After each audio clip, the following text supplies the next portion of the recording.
नमस्कार मित्रांनो, आताच्या क्षणाची सर्वात मोठी बातमी समोर येत आहे. चला तर जाणून घेऊया काय आहे आजचा स्पेशल रिपोर्ट. सविस्तर बातमी जाणून घेण्यापूर्वी आपण चॅनलवरती नवीन असाल तर चॅनलला सबस्क्राईब करा, बेल आयकॉन प्रेस करा. बदलापूरमधील आदर्श शिक्षण संस्थेच्या शाळेत 13 ऑगस्ट रोजी 2 चिमुरड्या मुलींवर लैंगिक अत्याचाराची घटना घडल्याचे समोर आलंय.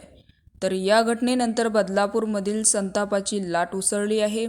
या प्रकरणात पीडितांच्या पालकांची तक्रार घेऊन दिरंगाई केल्याचा आरोप करण्यात येत आहे. पालकांना 11 तास पोलीस ठाण्यात बसून ठेवण्यात आले असं म्हटले जात आहे. तर आरोपीला अटक झाली असून ते भाजपाचा कार्यकर्ता असल्याची माहिती मिळाल्याचे ठाकरे गटाचे प्रमुख उद्धव ठाकरे यांनी म्हटले. तर या प्रकरणी गृहमंत्री देवेंद्र फडणवीस यांनी राजीनामा द्यायला हवे असं सुप्रिया सुळे यांनी म्हटलंय.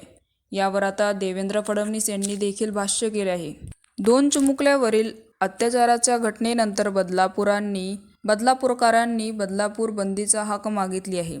तर शाळेत लघुशंकित जात असताना एका सफाई कामगारांनी या दोघींवर लैंगिक अत्याचार केले.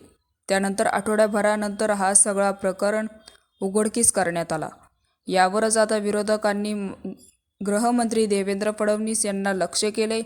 तर विरोधकांनी केलेल्या टीकेवर देवेंद्र फडणवीस यांनी प्रत्युत्तर देताना विरोधी पक्षनेते संवेदनशील असल्याचं म्हटले जात आहे. तर विरोधी पक्ष अशा गंभीर घटनांमुळेही राजकीय पोळी भाजण्याचा प्रयत्न करत आहे.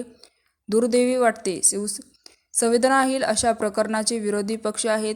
किमान ज्यावेळी अशा घटना घडतात तेव्हा राजकारण करायचं नसतं. विरोधकांच्या मनामध्ये निव्वळ राजकारणाविषयी दुसरं काही नसतं. तसे राजकारण बाहेर येत आहे. उद्धव ठाकरे हे माजी मुख्यमंत्री होते.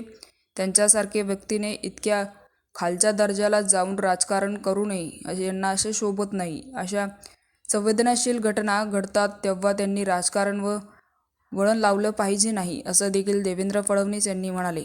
तर मित्रांनो, याविषयी आपलं काय मत आहे आम्हाला कमेंट बॉक्सच्या माध्यमातून नक्कीच कळवा. आणि चॅनलला अजूनही सबस्क्राईब केलं नसेल तर चॅनलला सबस्क्राईब करा, जेणेकरून असेच नवनवीन व्हिडिओ आणि राजकीय घडामोडी सर्वप्रथम तुम्हाला या चॅनलवरती बघायला मिळतील.